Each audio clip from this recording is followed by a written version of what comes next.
우리 교과서가 전반적으로 사실은 우리 헌법 정신에 충실하지 않다. 저는 그렇게 생각하고 있습니다. 한국사 국정 교과서만이 문제가 아니다. 네. 그럼 다른 과목에도 문제가 있다는 거예요? 뭐 대표적으로 음악. 그냥 우리는 음악 교육이 주로 기능 교육을 하지 않습니까? 음악? 네.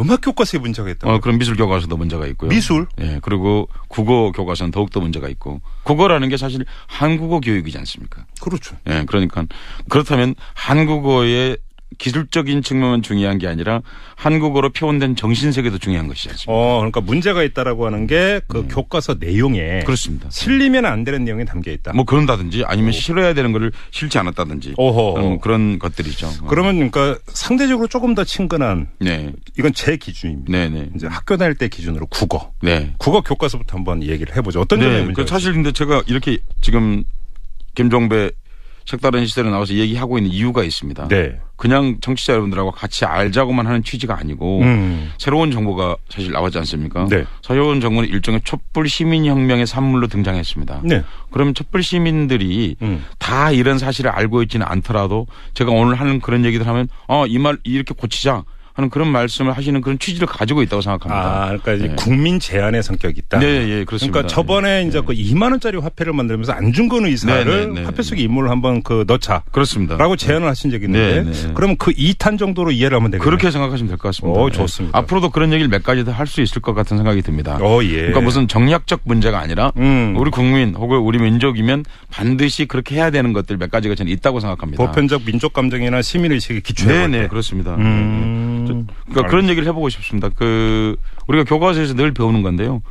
국어 얘기 중에서 우리나라 신소설의 기원을 뭐라고 혹시 배우셨습니까? 제가 좀 학교 다닐 때 국어는 좀 했어요. 요즘 수포자라고 그러는데 제가 그런 경우 있는데 국어는 좀 했는데 혈인우라고 다 알지 않습니까? 근데 이게 이제 혹시 영화에도 혈인우가 있는 거 아십니까? 네, 나중에 만들었죠. 차승원 씨가 주연. 그래서 한 10년 전쯤에 나왔었는데요. 네. 그는 이제 바로 우리가 국문학사 시간에 배운 혈인우라는 것을 늘 암송했기 때문에 거기에 기초해서 그냥 붙인 제목인 거죠. 정확하게. 그렇죠. 그러니까 어떤 분들은 이게 신소설 혈의누를 영어한 것으로. 착각을 할 수 있겠군요. 이렇게 그러니까 생각하시는 분들도 있더라고요. 그러니까 이 얘기는 제가 왜 이야기를 꺼냈냐면 저희가 학교 때 외웠죠, 사실은. 그렇죠. 외웠죠. 우리나라 신소설의 그 효시는 혈의누. 네. 사실 혈의누의 작품은 본 적이 거의 없어요. 네, 그렇군요. 오늘 소개해드리도록 하겠습니다. 근데 혈의누를 꺼내시는 이유가 뭐예요? 네, 이유가 있습니다. 혈의누를 우리말로 하면 뭘까요? 피눈물. 그렇죠. 피눈물이죠. 그렇죠. 그런데 우리말로 그렇게 안 하고 이게 원래 일본식 말법이거든요. 무슨 노자. 그렇죠. 체온과 체온 사이에 소유격 줘서 노자. 그렇습니다.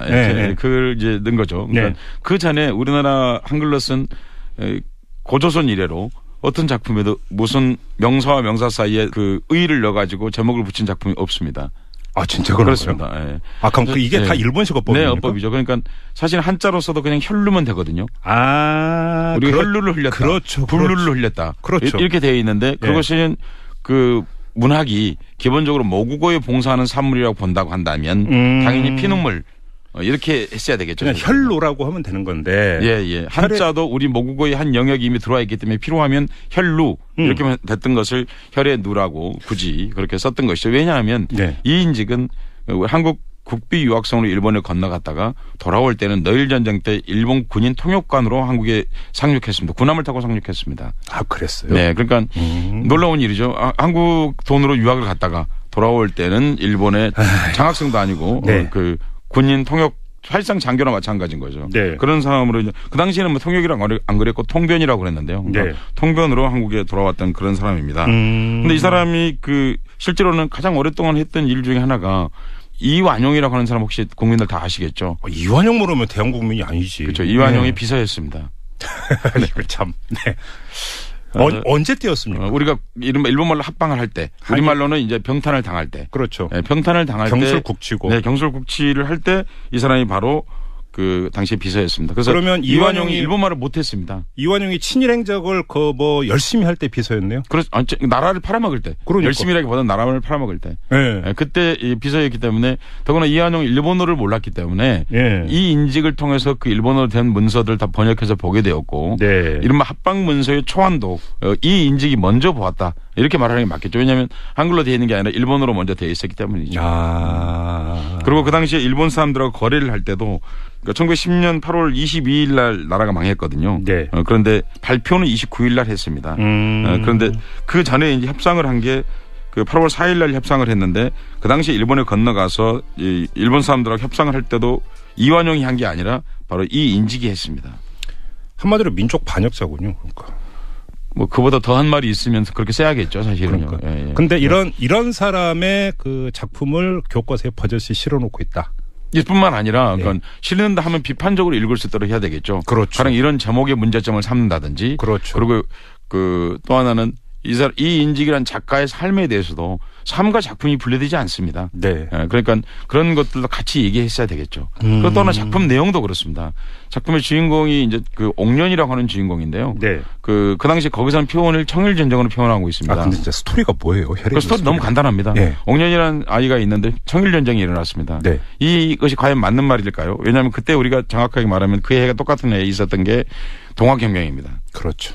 그 시대를 동학혁명으로 기록하느냐 청일전쟁으로 기록하느냐 커다란 차이가 실제로 있습니다. 그 당시 그 소설에서는 일청전쟁으로 표현하고 있습니다.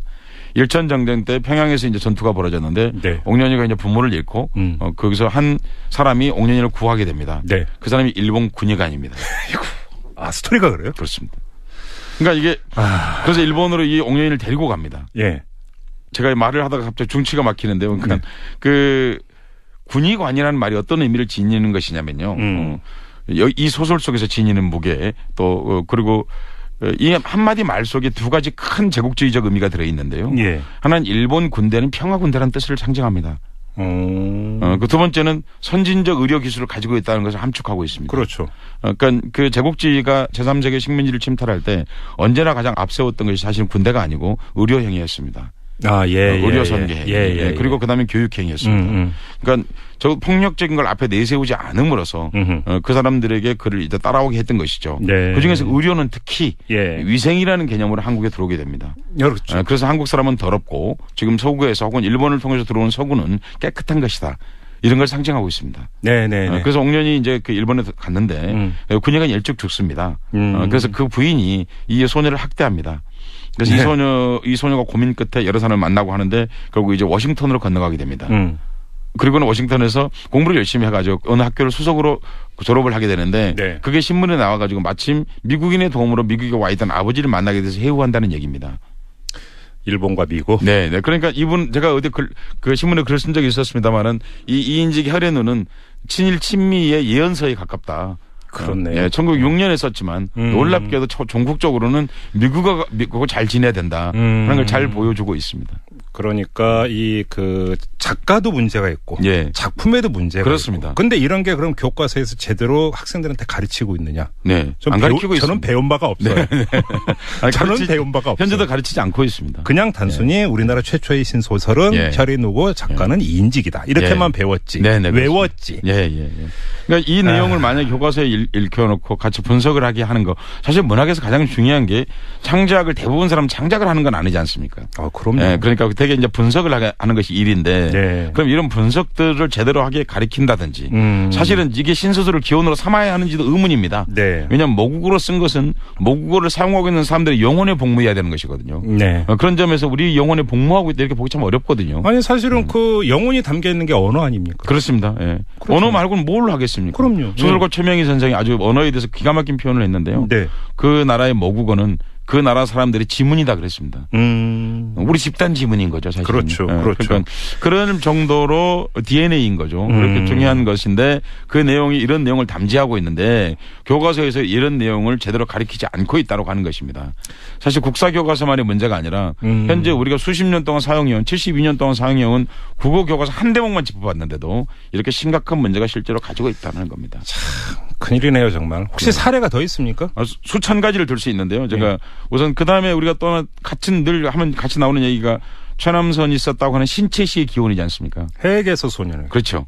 근데 혹시 해액에서 소년이 무슨 뜻인지 아십니까? 몰라요. 그렇죠. 되게 아는 사람이 거의 없습니다. 또 외웠죠. 육당 그러니까 최남선. 우리 말에서 우선 이 말 한국말이라고 하기 좀 어렵습니다. 그러게요. 왜냐하면 에게에서 에게로라는 말이 우리에게는 없는 말입니다. 그렇게 쓰십니까 평소에? 아니요. 나에게서 너에게로? 아니요. 그런 말을 쓰잖아요. 내가 너에게죠. 그렇죠. 예. 그런 말이 언어가 불가능한 말이죠. 이걸 구글 번역기에 넣어도 이렇게 이보다는 더 자세히 잘 나옵니다, 사실은. 근데 그 당시에 이제 일본식 영어를 천암 선생님이 잠깐 배웠거든요. 그러면서 이렇게 썼고요. 예. 그리고 여기서 해에게 소년에 그럼 되게 해를 선으로 생각하기 십상이죠. 네. 예. 근데 이게 선이 아니고 그 오션입니다.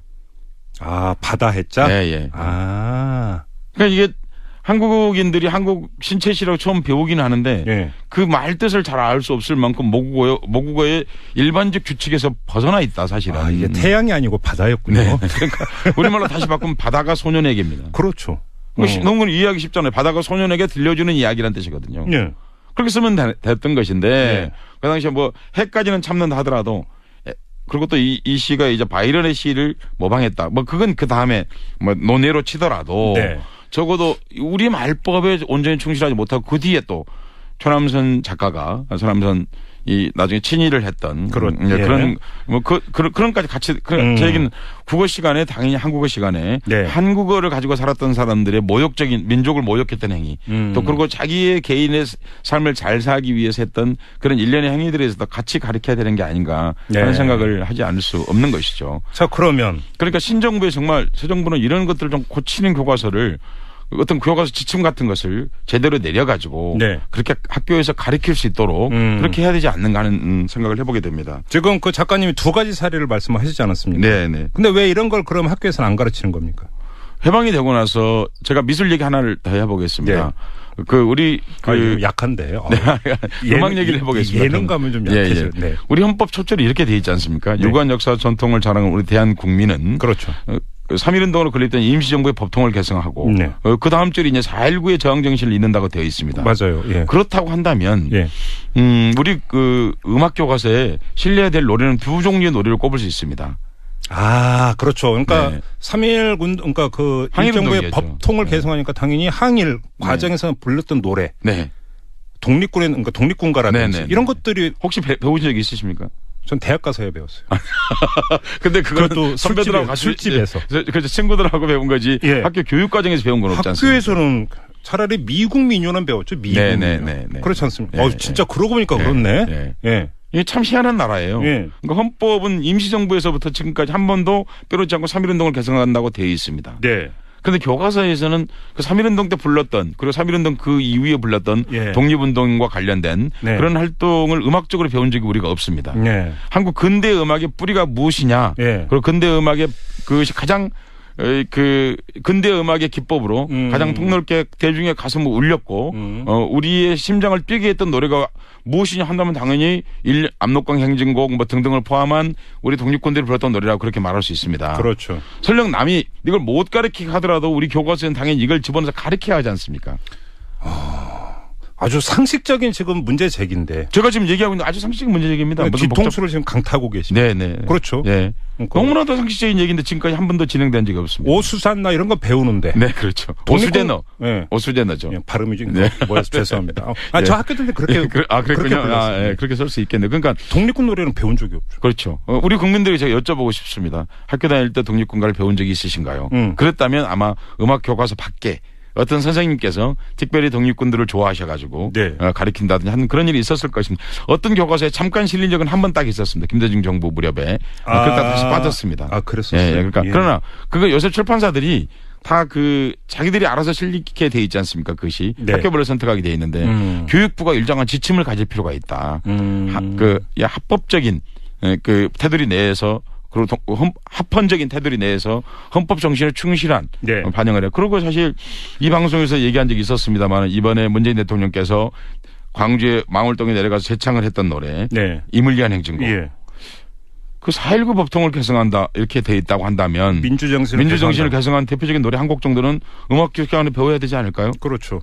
그리고 그런 합창대회가 KBS 같은데 가령 주최를 해가지고 민주주의를 나타내는 노래를 불러봅시다. 뭐 일단 이런 것들이 있어야 되는데 우리 음악교과서는 도리어 그렇지 않고 음악의 기술적인 걸 자꾸 가리킵니다. 사실 그 이유가 있습니다. 왜요? 그러니까 또 제가 이를 종합해서 말씀드리겠습니다. 가령 이제 음악에 대한 대표적인 예로서 우리가 이런 걸 배우지 않습니까? 베토벤이라는 작곡가가 있었는데 네.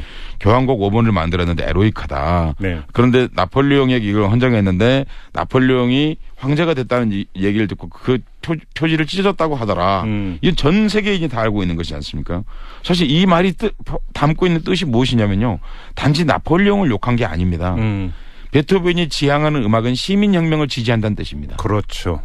그러니까 음악은 오늘날 우리가 듣고 있는 클래식 혹은 클래식이라고 말하는 건 사실은 근대 시민혁명의 정신을 다분히 반영하고 있습니다. 예. 이 시간이 뭐 그런 시간은 아니기 때문에 제가 뭐 길게 얘기할 수는 없습니다만은 그러니까 이미 신본주의 음악이 아니란 뜻입니다. 클래식이라는 것 자체가 인본주의 음악이란 뜻이고요. 그러니까 근데 뭐 이것저것 다 떠나서 제가 다닐 때 또 배운 것은 베토벤의 그 교향곡 4번은 무엇인가? 외우는 거였죠. 5번은 무엇인가? 다음 그 작품 중 아무 개의 작품이 아닌 것은 주로 이렇게 배웠습니다. 그렇죠. 네. 그러니까 참 한심한 거죠, 사실은요. 그러니까 그 음악이 갖고 있는 정신을 배운 게 아니라, 그렇죠. 우리는 그렇게 안 했다는 겁니다. 그러니까 그런 정신들이 빠져 있는 거죠. 역시 또 정신이 그러니까 빠져 있다. 가치가 빠져 있다는 거죠, 거기. 미술 과목은 어떻습니까? 미술 과목에서 우리가 독립군들이요, 혹은 민주화 운동 하던 사람들이 뭐 우리 털보 아저씨도 그건 아시잖아요. 그러니까 그때 얼마나 많은 미술을 사용했습니까? 아유, 판화도 있었고. 그 말입니다. 벽화도 있었고. 그렇습니다. 4.19 때도 마찬가지로 사용했습니다. 독립운동가들도 마찬가지로 사용했습니다. 독립운동가들도 자기 뜻을 알리지 않으면 안 되었기 때문에 다양한 형태로 그걸 알리기 위해서 애를 썼습니다. 그렇겠죠. 우리가 가령 근래에도 왜 그 3세기에서 이런저런 큰 일들이 생기면 그분들이 왜 그걸 알리기 위해서 굉장히 애쓰지 않습니까? 네. 그래서 왜냐하면 그래야 자기들이 살아있다는 걸 입증하기 때문이죠. 멕시코의 그 유명한 이름이 어마어마하게 긴 백화 작가도 있고. 그렇습니다. 그렇잖아요. 그러니까 그런 사람들이 다 그런 활동을 했는데 멕시코 같은 데는 당연히 그런 것들이 교과서에 반영되어 있습니다. 그리고 그것이 빛나는 유산이고 자랑으로 삼고 있죠. 그러니까 이제 제가 하나 미술 예를 들어드리겠습니다. 그런 민주화 운동 시절 말고 우당 이회영이라는 분이 있지 않습니까? 뭐 신흥무관학회를 세우신 분이죠. 그렇죠. 혼자서 세우신 게 아니라 엄청난 그 가산을 전부 다 독립운동에. 그렇습니다. 바치고. 지금 아주 단적인 예로 지금 명동 땅 반이 자기 땅이었습니다. 어이구.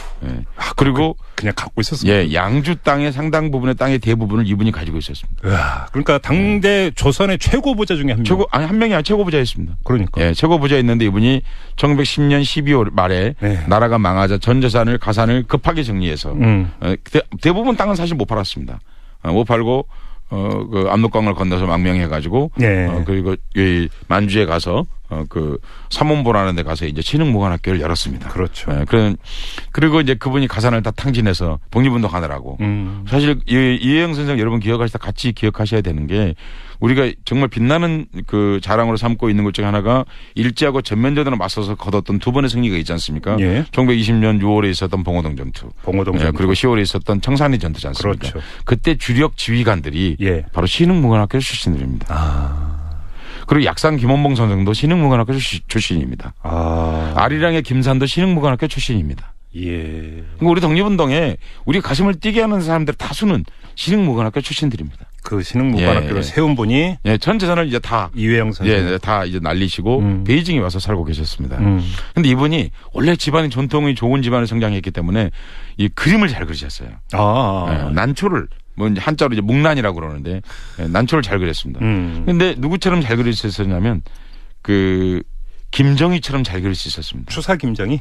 김정희는 난으로는 정말 동아시아에서 최고입니다. 그런데 동아시아에서? 네, 동아시아 최고죠. 중국인들보다 훨씬 더 창조적인 난을 그렸죠.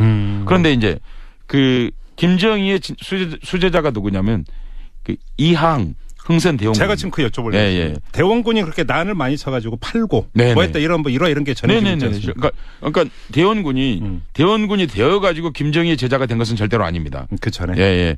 근데 김정희가 대원군의 난을 대원군이 어찌 보면 아무것도 아니었을 때죠. 그렇죠. 평범한 왕족에 지나지 않았을 때 그 김정희 선생이 자기 나이 먹은 제자인 김정희 이형이 그림을 그려가지고 편지로 보냅니다. 요즘처럼 딕화가 없지 않습니까? 그러니까 그렇죠.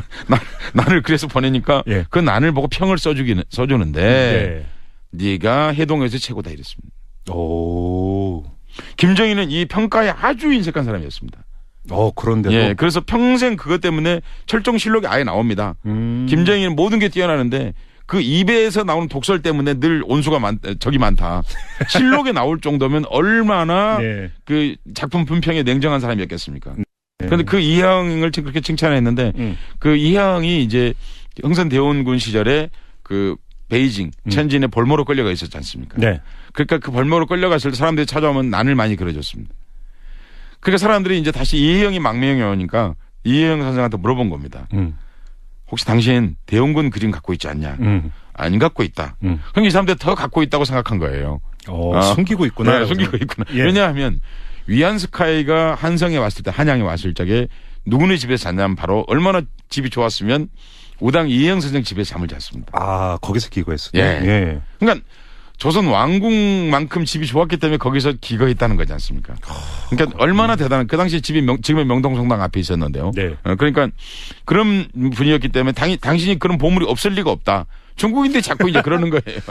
없는데. 나름 합리적 의심이네. 네, 합리적 의심. 없는데 이제 자꾸 달라고 그러는 거예요. 그래서 이제 이분이 동료들이 옆에서 그런 거죠. 그럼 우당 선생, 우리가 난 몇 개만 그래서 팝시다 저렇게 달라고 그러는데 그 이유가 뭐냐면 너무 돈이 없으니까. 그때 기록에 나옵니다. 일주일에 밥을 3끼 먹었다는 겁니다. 일주일에? 예. 이틀에 한 끼도 제대로 못 먹었다는 얘기잖아요. 그리고 엉덩이가 살이 나와가지고. 네. 그리고 신발은 발가락이 나오고. 아이고. 그렇게 사셨는데 동료분들이 이제 그러는 거 자꾸 옆에서 우당 선생 우리가 뭐하고 배로는 준비해 올 테니 합시다. 해가지고 이제 그럼 무슨 난을 그리느냐 했더니 흥선 대원군 난을 그립시다. 당신 건 비싸지 않고.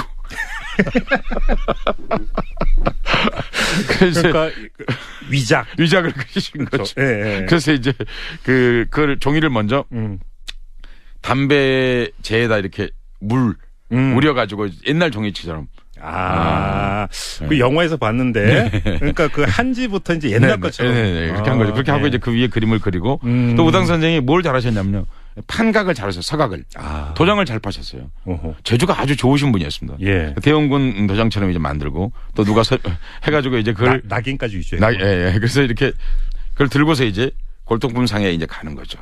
근데 이제 가서 말했죠. 이게 내가 하나밖에 안 갖고 있는 말은 이렇게 지금 이 얘기는 여러분 우당 선생 한 걸 제가 보고 얘기하는 게 아닙니다, 여러분. 제가 지금 가상으로 얘기하고 있는 겁니다. 그러니까 가서 이렇게 해가지고 이제 비싸게 팔았습니다. 200원, 300원 이렇게 팔았는데요. 그 당시 기준으로요. 네. 그 우당 선생이 그거를 한 번도 집에 가져오지 않으시고 그 돈을 예 같이 가서 팔고 오는 길에 동지에게 넘겨주었습니다. 그런데 그때 그러는 과정에 우당 선생 딸과 네. 손녀가 하루 사이로 서로 굶어 죽었습니다. 아이고 참 말문이 막힌다. 예. 예. 독립운동 그렇게 했습니다. 어쩔 수 없이 친일했단 말하면 정말 안 됩니다. 그러니까 독립운동 그렇게 했습니다. 그러니까 그렇게 해서 그 집에 그 그림을 넘겨주고 돌아온 날 저녁에 딸이 죽습니다. 아이고. 그렇게 해서 그림을 팔았지 않습니까? 네. 이제 그래서 그 그림으로 그 낫잎이라는 게 그 우당 선생을 위해 제가 쓴 글 중에 이런 글이 있습니다.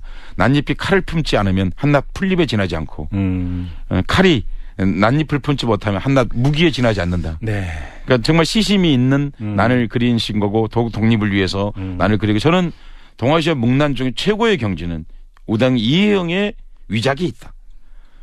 위작이지만 그런 미술적으로는 위작일지 몰라도 그 자기의 그림을 독립운동이 최고로 바친 가장 거룩한 그림이다. 예. 이렇게 얘기하고 싶은데 제가 이런 얘기 하는 것입니다. 우리가 가령 사군자를 배울 때 우당의 그 란의 정신을 배운 적이 있었던가요? 없죠. 제가 그 말 하는 것입니다. 없죠. 미술교과에 당연히 그것이 반영돼야 한다는 것입니다. 그리고 독립운동을 하면 과정에 그렇게 하셨다고 하는 점도 이것이야말로 선비의 진짜 기계가 무엇인지를 예. 만방에 알려야 되는 거 후대에 알려야 되는 일이거든요. 예.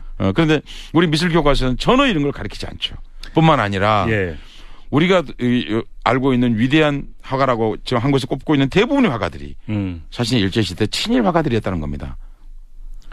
그러니까 그 화가들에 대해서 친일 행정 전혀 가르치지 않고 음악축도 사실 음악도 마찬가지죠. 그렇죠. 문학도 마찬가지고요. 예. 그러니까 그런데 제 얘기는 그 모든 것을 다 하지는 않더라도 정말 우리가 잘했던 것은 기록해야 되지 않겠습니까? 그렇죠. 독립운동을 하기 위해서 지었던 시, 그죠? 예. 그리고 산문, 그리고 수많은 독립운동 경문들, 예. 그 문학이지 않습니까, 사실은요. 논설이고, 그리고 독립운동을 위해서 불렀던 노래, 노래라고 하는 것은 사실 2분만 투자하면 배울 수 있는 거고 그리고 그걸 통해서 같은 동지라는 걸 확인할 수 있는 거고 예. 배가 고플 때 노래를 불러서 배고픔을 잊고 조국이 돌아가고 싶을 때 조국을 돌아가고 싶은 마음을 달랠 수 있는 그런 노래 그리고 우리 그 무기를 구했던 파라솔 미술 작품 이런 얘기들을 교과서에 당연히 넣어야 될 텐데 그런 것들은 실려 있지 않고 도리어 친일파들에 대한 기록은 다수가 있는데 친일에 대한 기록은 교과서에 기록되어 있지 않은 것입니다. 한마디로 정리하면 오늘 그 작가님께서 말씀하신 내용을 한마디로 정리하면 교과서에 정신이 빠져 있더라고요. 네, 그렇습니다. 정신을 넣어야 된다. 네, 우리 헌법 정신을 넣어야 된다는 겁니다. 그렇죠. 헌법 정신을 일체 1조보다 중요한 게 1조 그 헌법 전문에 들어있을 텐데. 전문이죠. 네네. 우리 김정배 선생님 앞에서 아마 이 방송하면서 한 3번쯤 4번쯤 얘기하는 것 같아요. 네네네. 헌법 정신은 첫 줄이 제일 중요하다. 그건 3.1운동, 항일운동 전체를 포괄하는 말로 네. 3.1운동을 쓴 거죠. 그리고 4.19, 그 민주화운동 전체를 포괄하는 말로 쓴 것이죠. 네. 그러면 사람들이 이렇게 묻습니다. 왜 그러면 밥 먹고 살게 한 일은 헌법에 안 나오느냐. 그건 당연히 안 쓰는 겁니다. 아니 밥 먹고 사는 일을 왜 씁니까? 그럼 헌법에다가. 당연히 그리고 밥 먹고 사는 일을 잘 하라고 잘 나눠 먹으라고 헌법 119조 2항에 경제민주화 조항을 넣어놓은 것입니다. 그렇죠. 그러니까 식산에 관한 우리가 먹고 사는 문제 산업에 관한 얘기는 우리가 하는 당연한 지당한 행위입니다. 네네. 독립운동과 민주화 운동은 특별한 행위에 해당하는 것입니다. 그거는 생존의 운동이 아니라 한 개인의 생존의 운동이 아니라 민족의 가치와 운명을 다루는 거기에 대해 특별히 헌신했기 때문에 거기에 기록한 것이죠. 식산을 왜 기록합니까? 그건 당연히 해야 되는 일인데요. 그러니까요. 예. 그러면 이 교과서의 내용도 바로 잡혀야 된다. 네. 한국사 그 국정교과서만이 문제가 아니다. 네네. 그렇게 되면 근데 아까 이제 그 말씀을 꺼내시면서 국민 제안을 말씀하셨는데 네네. 어떻게 해야 되는 겁니까? 저는 국민 제안이 필요하다고 생각합니다. 제가 이렇게 말씀드리는 게 이걸 정부 혼자에게 다 하라고 그러면요. 저는 문재인 대통령이 쓰러진다고 생각합니다. 못해요. 다. 지금 현재 우리가 장관들 추천하고 이런 거면 보더라도 쉽지 않지 않습니까? 사실은요. 왜냐하면 국민들이 이걸 강력하게 요구해야 됩니다. 그렇죠. 그래서 새 정부에는 새로운 교과서를 쓰자. 그런데 제가 지금 얘기하는 게 좌파적 내용을 얘기하는 게 전혀 아니거든요. 근데 또 그런 식으로 공격이 나올 거라는 거예요. 왜냐하면 친일에서 자유롭지 못한 세력이 오히려 목소리를 높이고 있는 게 대한민국의 현실 아닙니까? 그렇습니다. 그런 게 싸워야죠. 그러니까 이건 좌파 내용이 전혀 아닙니다. 아니, 지금 제가 말한 분들 활동한 게 무슨 좌파입니까? 독립을 위해 싸우신 분들이고 그렇죠. 민주화 운동을 위해 싸우신 게 왜 좌파 운동입니까? 그러니까 역사를 최소한 바르게 기록해야 되겠다. 그리고 적어도 친일한 것들도 교과서에 친일이라고 분명히 기록해야 되겠다. 그렇죠. 그러니까 제가 정말 마지막 질문 이런 질문을 드려보고 싶습니다. 시청자 여러분께.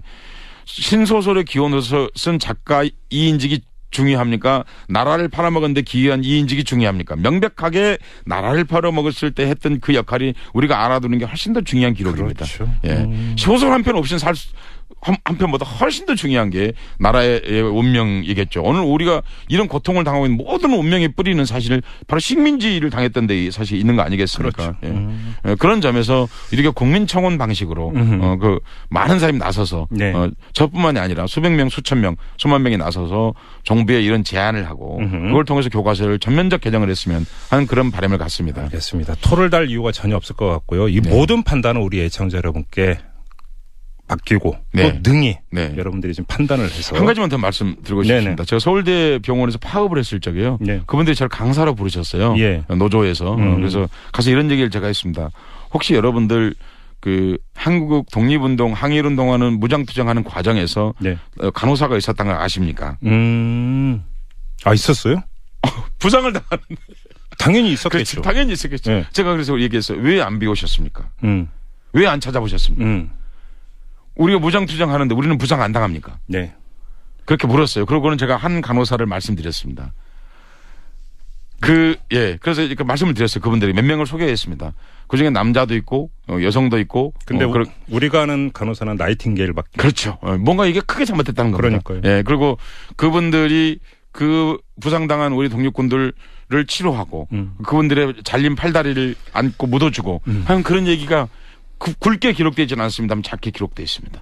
그것도 우리 한국 간호사의 최초의 시작은 아니지만 당연히 이제 서구 병원이 처음 들어왔을 때 간호사가 있었죠. 그런데 항일운동 과정에 있었던 그 훌륭한 간호사들에 관한 기록들도 간호사의 그런 것처럼 네네. 우리가 넣어야 될 부분들은 너무 많다는 겁니다. 교과서와 교과서처럼 되어 있는 그런 영역들의 우리의 역사의 그 얘기들을 굵게 집어내야겠다. 이런 생각을 새로운 정부와 함께 도모하고 싶은 그런 열망과 꿈을 가지고 오는 방송을 해봤습니다. 알겠습니다. 뭐 아주 깊은 울림이 있는 내용을 전해주셔가지고 제가 마무리 발언도 굳이 할 이유가 없을 것 같고요.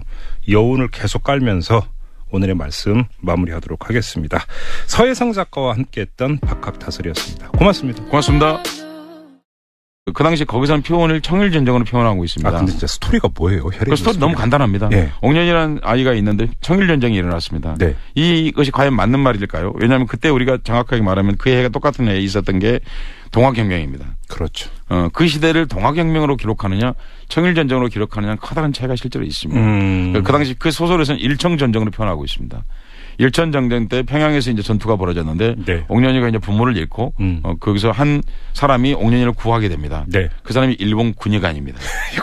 아 스토리가 그래요? 그렇습니다. 그러니까 이게 그래서 일본으로 이 옥년이를 데리고 갑니다. 예. 제가 말을 하다가 갑자기 중치가 막히는데요. 그러니까 그 군의관이라는 말이 어떤 의미를 지니는 것이냐면요. 이 소설 속에서 지니는 무게 또 그리고 이 한마디 말 속에 두 가지 큰 제국주의적 의미가 들어있는데요. 예. 하나는 일본 군대는 평화군대라는 뜻을 상징합니다. 그 두 번째는 선진적 의료 기술을 가지고 있다는 것을 함축하고 있습니다. 그렇죠. 그러니까 그 제국주의가 제3세계 식민지를 침탈할 때 언제나 가장 앞세웠던 것이 사실은 군대가 아니고 의료행위였습니다. 아, 예. 의료 선계. 예. 그리고 그다음에 교육행위였습니다. 그러니까 저 폭력적인 걸 앞에 내세우지 않음으로써 그 사람들에게 그를 이제 따라오게 했던 것이죠. 네. 그중에서 의료는 특히 위생이라는 개념으로 한국에 들어오게 됩니다. 그렇죠. 그래서 한국 사람은 더럽고 지금 서구에서 혹은 일본을 통해서 들어온 서구는 깨끗한 것이다. 이런 걸 상징하고 있습니다. 네네. 그래서 옥년이 이제 그 일본에 군의관이 일찍 죽습니다. 그래서 그 부인이 이 소녀를 학대합니다. 그래서 이 소녀가 고민 끝에 여러 사람을 만나고 하는데 결국 이제 워싱턴으로 건너가게 됩니다.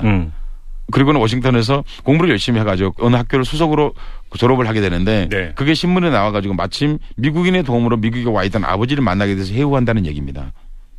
일본과 미국. 네. 그러니까 이분 제가 어디 그 신문에 글 쓴 적이 있었습니다만은 이 이인직 혈의누는 친일 친미의 예언서에 가깝다. 그렇네요. 예, 1906년에 썼지만 놀랍게도 전국적으로는 미국하고 잘 지내야 된다. 그런 걸 잘 보여주고 있습니다. 그러니까 이 그 작가도 문제가 있고 작품에도 문제가 그렇습니다. 있고. 근데 이런 게 그럼 교과서에서 제대로 학생들한테 가르치고 있느냐? 네. 안 가르치고 있습니다. 저는 배운 바가 없어요. 아니, 저는 배운 바가 없어요. 현재도 가르치지 않고 있습니다. 그냥 단순히 우리나라 최초의 신소설은 혈의누고 작가는 이인직이다. 이렇게만 배웠지. 외웠지. 그러니까 이 내용을 만약에 교과서에 읽혀놓고 같이 분석을 하게 하는 거 사실 문학에서 가장 중요한 게 창작을 대부분 사람 창작을 하는 건 아니지 않습니까? 그럼요. 그러니까 되게 이제 분석을 하는 것이 일인데 그럼 이런 분석들을 제대로 하게 가리킨다든지 사실은 이게 신소설을 기원으로 삼아야 하는지도 의문입니다. 왜냐하면 모국어로 쓴 것은 모국어를 사용하고 있는 사람들의 영혼에 복무해야 되는 것이거든요. 그런 점에서 우리 영혼에 복무하고 있다 이렇게 보기 참 노자. 체온과 체온 사이에 소유격 줘서 노자. 그렇습니다. 그걸 이제 넣은 거죠. 그러니까 그 전에 우리나라 한글로 쓴 고조선 이래로 어떤 작품에도 무슨 명사와 명사 사이에 그 의를 넣어가지고 제목을 붙인 작품이 없습니다. 아 진짜 그렇습니다. 그럼 이게 다 일본식 어법입니까? 네, 어법이죠. 그러니까 사실 한자로 써도 그냥 혈루면 되거든요. 우리가 혈루를 흘렸다. 그렇죠. 불루를 흘렸다. 그렇죠. 이렇게 되어 있는데 그것은 그 문학이 기본적으로 모국어에 봉사하는 산물이라고 본다고 한다면 당연히 피눈물 이렇게 했어야 되겠죠. 그냥 혈루라고 하면 되는 건데. 한자도 우리 모국어의 한 영역이 이미 들어와 있기 때문에 필요하면 혈루 이렇게 됐던 것을 혈의 누라고 굳이 그렇게 썼던 것이죠. 왜냐하면 이인직은 한국 국비 유학생으로 일본에 건너갔다가 돌아올 때는 너일전쟁 때 일본 군인 통역관으로 한국에 상륙했습니다. 군함을 타고 상륙했습니다. 아 그랬어요? 네. 그러니까 놀라운 일이죠. 한국 돈으로 유학을 갔다가 돌아올 때는 일본의 장학생도 아니고 그 군인 통역 사실상 장교나 마찬가지인 거죠. 그런 사람으로 이제 그 당시에는 뭐 통역이라고 안 그랬고 통변이라고 그랬는데요. 그러니까 통변으로 한국에 돌아왔던 그런 사람입니다. 근데 이 사람이 그 실제로는 가장 오랫동안 했던 일 중에 하나가 이완용이라고 하는 사람 혹시 국민들 다 아시겠죠? 이완용 모르면 대한 국민이 아니지. 그렇죠. 이완용이 비서였습니다. 이걸 참. 언제 띄었습니까? 우리가 일본말로 합방을 할 때, 우리말로는 이제 병탄을 당할 때. 그렇죠. 네, 병탄을 당할 경술국치고. 때. 네, 경술국치를 할 때 이 사람이 바로 그 당시에 비서였습니다. 그래서 그러면 이완용이 일본말을 못했습니다. 이완용이 친일 행적을 열심히 할 때 비서였네요. 그렇죠.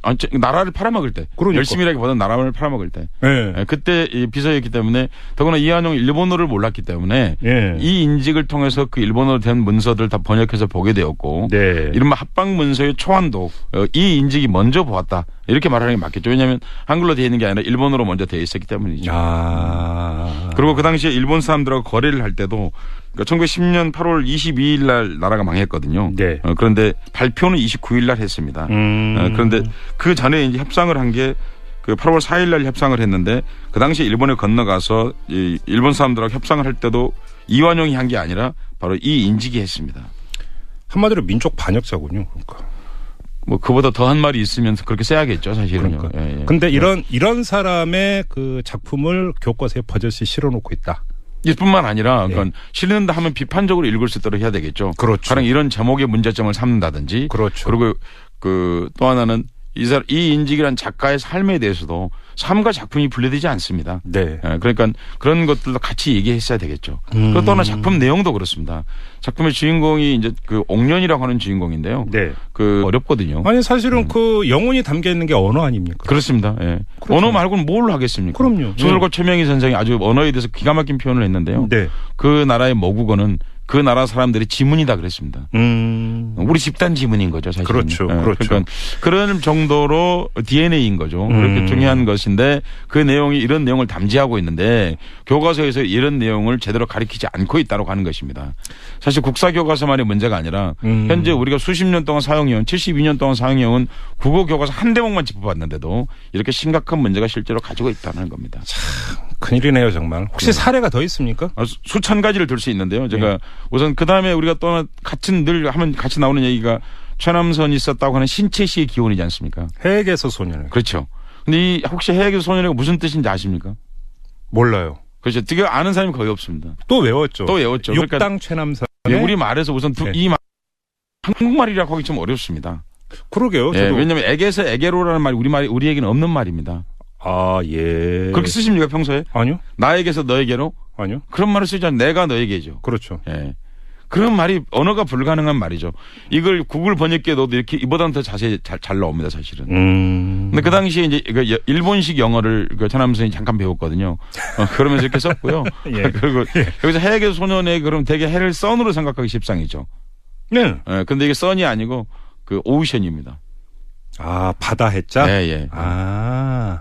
그러니까 이게 한국인들이 한국 신체시라고 처음 배우기는 하는데 예. 그 말 뜻을 잘 알 수 없을 만큼 모국어의 일반적 규칙에서 벗어나 있다 사실은. 아, 이게 태양이 아니고 바다였군요. 네. 그러니까 우리말로 다시 바꾸면 바다가 소년에게입니다. 그렇죠.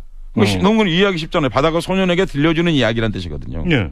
그렇게 쓰면 됐던 것인데 네. 그 당시에 뭐 해까지는 참는다 하더라도 그리고 또 이 시가 이제 바이런의 시를 모방했다. 뭐 그건 그 다음에 뭐 논외로 치더라도 네. 적어도 우리 말법에 온전히 충실하지 못하고 그 뒤에 또 최남선 작가가 최남선 이 나중에 친일을 했던 그런 뭐 그런까지 같이 제 얘기는 국어 시간에 당연히 한국어 시간에 네. 한국어를 가지고 살았던 사람들의 모욕적인 민족을 모욕했던 행위 또 그리고 자기의 개인의 삶을 잘 살기 위해서 했던 그런 일련의 행위들에 대해서도 같이 가르쳐야 되는 게 아닌가 하는 네. 생각을 하지 않을 수 없는 것이죠. 자, 그러면 그러니까 신정부에 정말 새 정부는 이런 것들을 좀 고치는 교과서를 어떤 교과서 지침 같은 것을 제대로 내려가지고 네. 그렇게 학교에서 가르칠 수 있도록 그렇게 해야 되지 않는가 하는 생각을 해보게 됩니다. 지금 그 작가님이 두 가지 사례를 말씀하시지 않았습니까? 네네. 근데 왜 이런 걸 그럼 학교에서는 안 가르치는 겁니까?